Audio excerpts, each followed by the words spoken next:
Good morning, guys. So this morning I am teaching a herb class. So I thought I'd just give you a little quick tour of what we're doing today because I just absolutely love teaching people all about herbs and medicine and healing yourself and skin. And it's just fantastic that these things that are sometimes known as weeds or that grow crazy and you got to pull it out of your gardens or wherever is actually providing you with so much nutrition and healing type of things. And it's just really cool to be able to show them the practicality and really just the easy way of being able to harvest herbs and then using them in your daily life, especially when the winter months are coming. It's great to be able to know how to use that and take care of you and your family.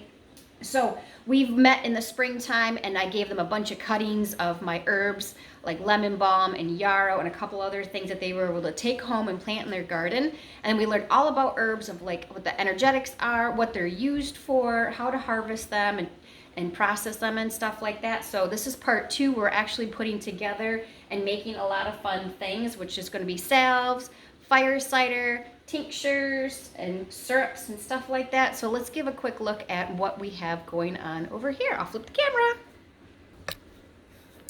All right, right here we have their part 2 workbook right here. And so this is, they're going to put that in their binder when they go home. I also have pre-made for them some different tinctures like a calendula and a lemon balm tincture and a lavender salve, and then like a Neosporin antiseptic replacement salve that just works absolutely phenomenal. This is just, it's just amazing. I love that. And cute little labels, am I right?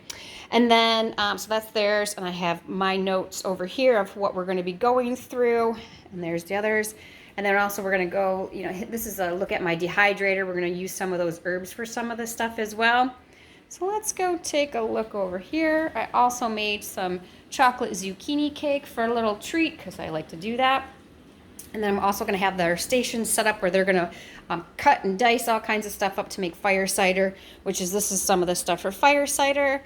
We're also going to be making salves, and this is how I make salves, is with my yogurt maker actually, because it holds it at a temperature to infuse the herb into oil, which is great.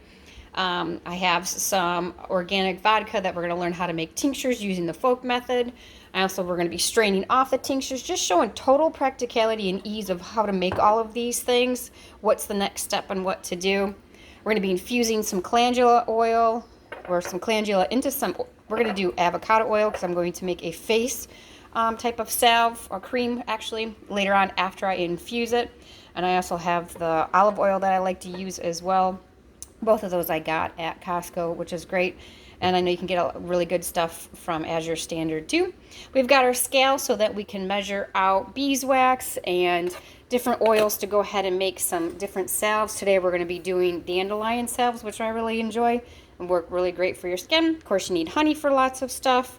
I've got my strainer and some pair of scissors that we're going to use to go ahead and go out into the herb garden, which you can see through the window barely. We're going to go over out there and show just again how to harvest, when to harvest, and how easy all this stuff is.